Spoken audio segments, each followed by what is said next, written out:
Muito boa tarde a todas, a todos. Eu quero, desde já, de igual modo, cumprimentar todas as mulheres pelo dia de hoje, na pessoa da única mulher aqui na mesa, a Gabriela. Em nome dela, cumprimento todas as mulheres aqui presentes, aquelas que estão à distância acompanhando esse debate, e cumprimento todas as mulheres do nosso país. Quero cumprimentar o coordenador desse grupo de trabalho, deputado Reginaldo, cumprimentar o deputado Baleia Rossi, que falou há pouco, autor da PEC 45, o deputado Aguinaldo Ribeiro, relator desta matéria, aqui na Câmara dos Deputados. Eu quero cumprimentar todos os deputados, o presidente da Casa, Arthur Lira, pela iniciativa de criar este grupo de trabalho, que, embora não tendo previsão regimental, assim como não tinha a comissão mista, porque a gente sabe que tem um rito próprio no Senado e na Câmara para analisar a PEC, mas, evidentemente, que com uma renovação que teve na Câmara na última eleição, é necessário que esse debate esteja também presente com os atuais deputados, porque a comissão mista e os debates tidos aqui na Câmara dos Deputados e no Senado foi da legislatura anterior. E para que ele tenha a máxima legitimidade, essa matéria, na hora da votação, é importante a participação de todos e se faz presente não numa comissão, porque já exauriu o prazo de comissão especial da 45. Então, necessariamente, tinha que ser um grupo de trabalho, o que eu cumprimento o presidente da Casa e os deputados. Eu, no Senado, procurei, nesses últimos 4 anos, desempenhar a tarefa que me foi atribuída como relator de conduzir essa difícil matéria. Uma matéria muito árida, muito técnica, muito à distância daqueles que mais precisam no Brasil. Ela não está no radar das pessoas, embora seja uma das mais importantes, se não a mais importante.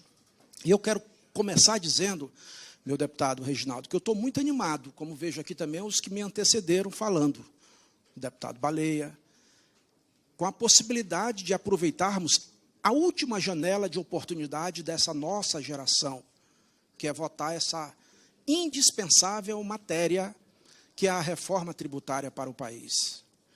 E eu quero também cumprimentar o novo governo, cumprimentando o presidente do Senado, Rodrigo Pacheco, que me deu todo o apoio no trabalho que desempenhei no Senado, cumprimentar o novo governo, através do presidente Lula, do vice-presidente Geraldo Alckmin, que tem reiteradas vezes se manifestado sobre o tema. Ontem mesmo, numa entrevista, numa conversa com o Bial, trator do assunto, já tarde da noite. O ministro Haddad, tanto que, pela primeira vez que eu vejo, nomeou uma pessoa para poder cuidar dessa matéria que está aqui, representando o Ministério da Fazenda, que é o Bernardo Api, autor intelectual da PEC 45, assim como o Raul é o autor intelectual da PEC 110 no Senado. Dito isso, eu quero ressaltar que a reforma tributária é uma necessidade para esse país, como é também a reforma administrativa. E vejam, o sistema tributário é a forma que os governos têm de arrecadar dinheiro das pessoas, físicas e jurídicas. E o Brasil tem o pior do mundo. E a administrativa é a forma de gastar esse dinheiro, que também é o pior do mundo. É só isso. Então, eu acho que isso revela o nosso senso de urgência com essa matéria. Amplamente debatido. Não há hipótese de ter uma matéria mais debatida do que essa. Quantas audiências públicas feitas na Câmara dos Deputados? Quantas audiências públicas feitas no Senado Federal? Quantas audiências públicas feitas na comissão mista, que em plena pandemia ela funcionou? Ou seja, e agora novamente novas audiências públicas, essa aqui é uma delas. Então, nós temos em nosso país, além da questão da Previdência, 3 bases tributárias. a base consumo, a base renda e a patrimônio. O que nós estamos tratando essencialmente? Da base consumo.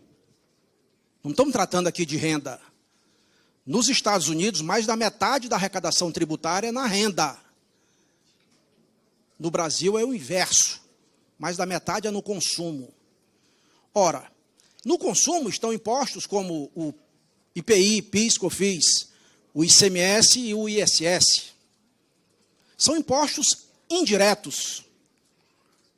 E o cidadão brasileiro, de um modo geral, no senso comum, ele conhece o que é imposto direto. É aquele imposto que é declaratório, que tem carnê, etc., como o imposto de renda, IPTU, IPVA e tal. Esses impostos da base de consumo são indiretos, como o da cesta básica, o do combustível, da energia. As pessoas pagam, sentem, mas não sabem às vezes. E sabemos que quem paga imposto é o contribuinte, não é a empresa. A empresa transfere para o contribuinte.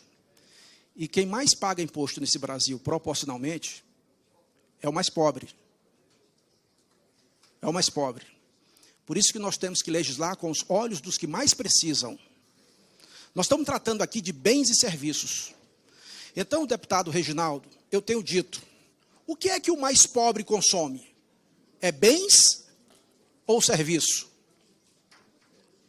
Evidentemente que é bens. Ou alguém vai dizer que o pobre vai para a academia, para o restaurante, etc. Nós temos uma carga tributária de bens no país, que a gente conhece, e temos uma carga tributária de serviços, que também a gente conhece. Então, eu acho que com esse olhar daqueles que mais precisam, é que a gente tem que conduzir essa matéria. Foi o que fizemos no Senado Federal e o deputado Aguinaldo fez também e continua fazendo aqui na Câmara dos Deputados. Veja bem, eu acho que a gente não consegue, e aí é uma opinião, e eu diria até uma constatação, a gente não consegue jamais chegar a um bom porto, ou seja, votar essa matéria, se a gente não tiver em mente dois grandes desafios a serem enfrentados. O desafio federalista e o desafio regionalista. Nós temos que legislar para um Brasil, quando na realidade temos dois Brasis. Um Brasil da metade para baixo, cuja sociedade é maior que o governo. E um Brasil da metade para cima, onde o governo é muito maior que a sociedade. E fala aqui quem é do Maranhão. Um estado rico, porém, onde tem a maior quantidade de brasileiros vivendo na extrema pobreza. E é até curioso como é que sai um senador do Maranhão para tratar de uma matéria dessa na Casa da Federação, que é o Senado Federal. Mas por que eu faço isso? Por que eu vim lá do Maranhão para tratar dessa matéria hoje aqui? Porque eu entendo que a melhor forma de combater a pobreza é gerando riqueza. Não tem outra forma. E quem gera riqueza é o capital privado, é a iniciativa privada, não é o poder público. Nem quando o mundo tinha 1 bilhão de pessoas, na época do Lenin, o governo era capaz de prover a necessidade das pessoas sozinho. É evidente que o capital privado precisa ser melhor tratado nesse Brasil, e para isso precisamos criar um melhor ambiente de negócios. E aí está a reforma tributária como essencial para isso. Eu não quero tomar o tempo dos senhores, mas eu poderia dar aqui diversos testemunhos de empresas multinacionais que deixaram de vir para o Brasil por causa do sistema tributário brasileiro, que é uma tragédia, é um pandemônio, é um manicômio. O empresário paga 1% do PIB na gestão tributária. Isso consome quase 1.500 horas por ano. Isso é uma loucura. Isso é uma loucura completa. Então, eu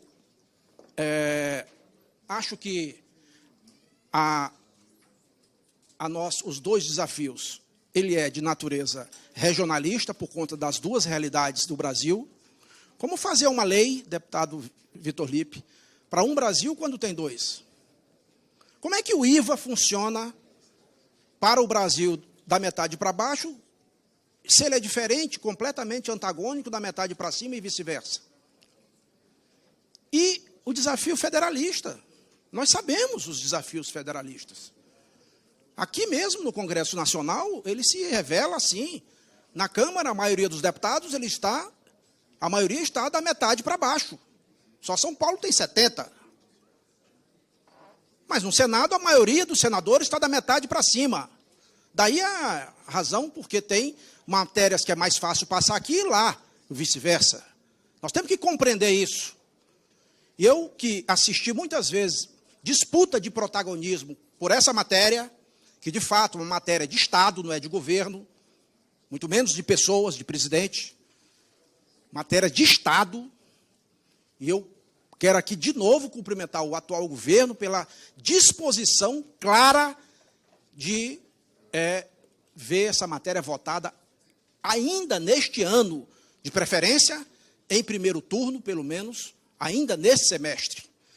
E é possível, em razão dos esforços feitos por inúmeros deputados federais aqui presentes, outros não, como o deputado Wildo Rocha, que eu registro o trabalho dele, e, no Senado, um trabalho feito ao longo desses anos por nós, que muitas vezes nas audiências públicas não saía para urinar, porque não tinha um segundo senador para eu passar a presidência. De tal modo que eu quero aqui dizer que, por essa questão do desafio regionalista e federalista, é que nós propomos na PEC 110 o IVA dual. O IVA dual. O IVA dual por quê? Porque como que a gente vai superar o conflito que existe no Fundo de Desenvolvimento Regional? Quem paga, quem banca esse fundo? É o federal? O governo federal não aceita, nem anterior, nem esse, nem ninguém. E como é que é o comitê gestor? Quem é que vai administrar trilhões de reais? Uma nova Receita Federal. Na medida que tem o IVA dual, o ideal seria um IVA.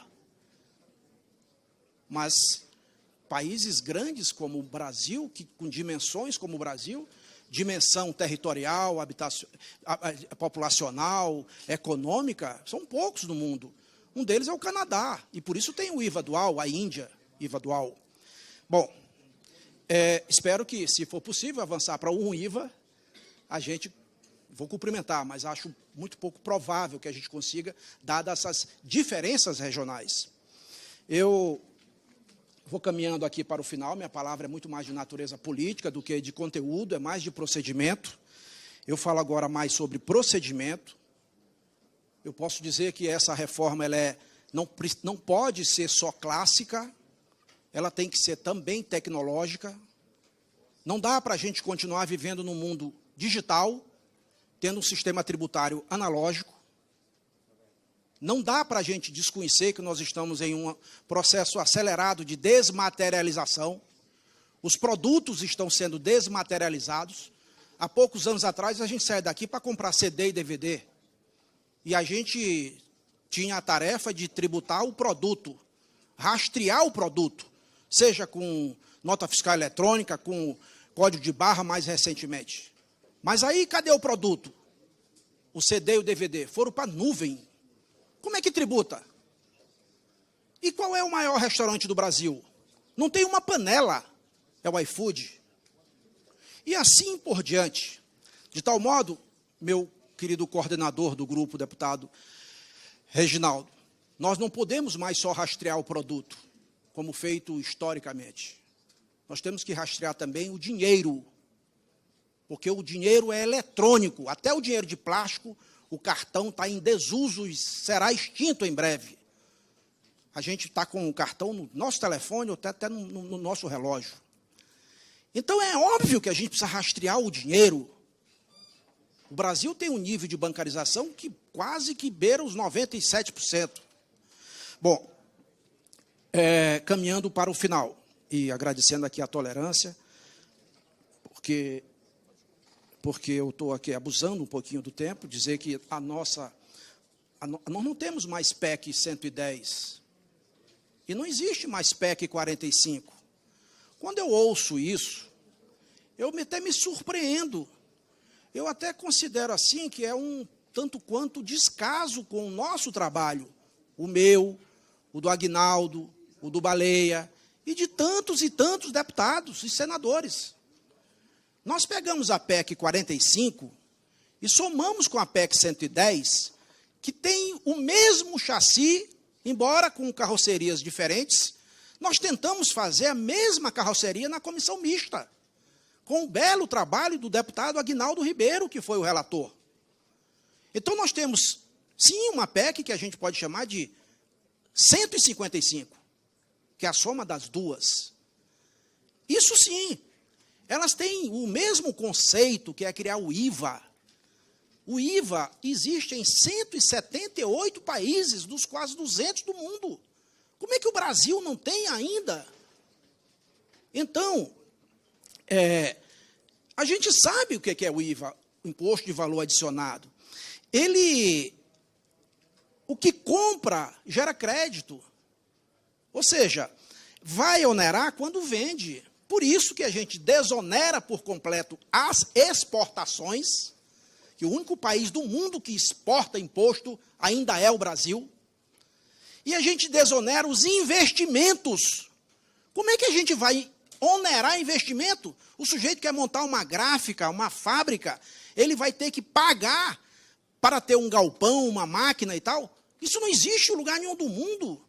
A gente tem que onerar no produto ou no serviço, não é no investimento. A proposta que está em discussão, eu repito, não é mais uma na Câmara e uma no Senado.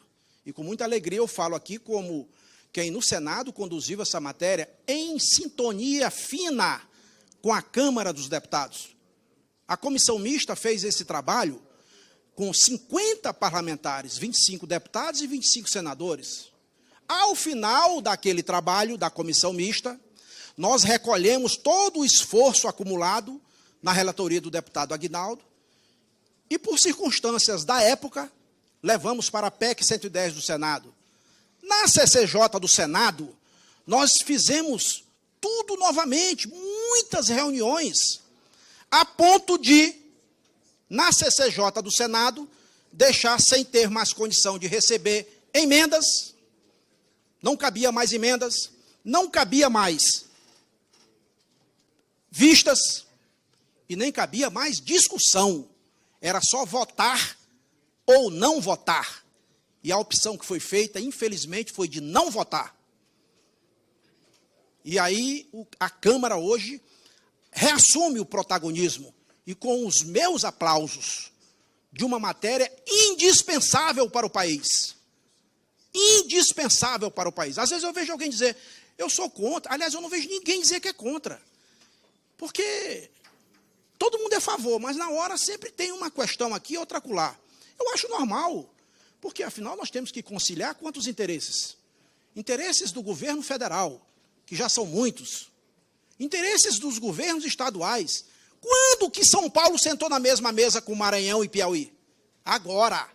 Agora que sentou na mesma mesa. Não tem nenhum conflito nos estados. Conseguimos reunir todo o Concefaz a favor da matéria.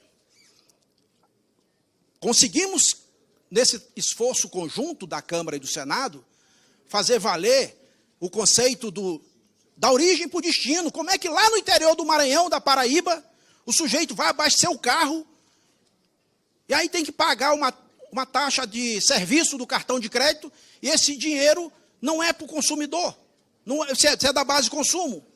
O imposto vai lá para a origem, não tem sentido. E isso já está superado. Aí você tem o nível estadual, o nível municipal. Temos municípios de todo tamanho. 96, 7, sei lá, por cento dos municípios, pequenos e médios, eles estão completamente a favor da matéria, representados pela CNM.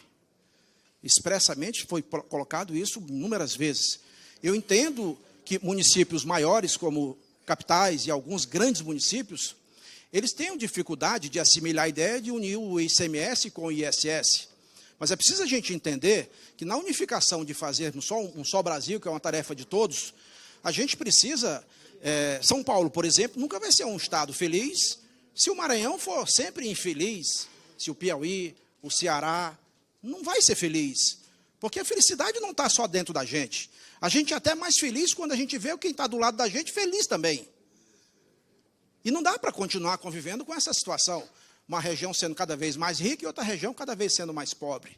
Bom, eu termino aqui, pelo menos nesse primeiro momento.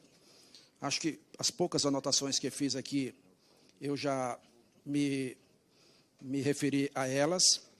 E quero deixar a oportunidade de debater mais conteúdo com o Bernardo Api, até porque é uma ousadia minha querer falar de conteúdo ao lado do Api, Bernardo Api, do Raul, que são fonte de inspiração para todos nós. Eu termino dizendo, meu deputado Reginaldo, que eu não sou advogado, eu não sou contador, eu não sou economista.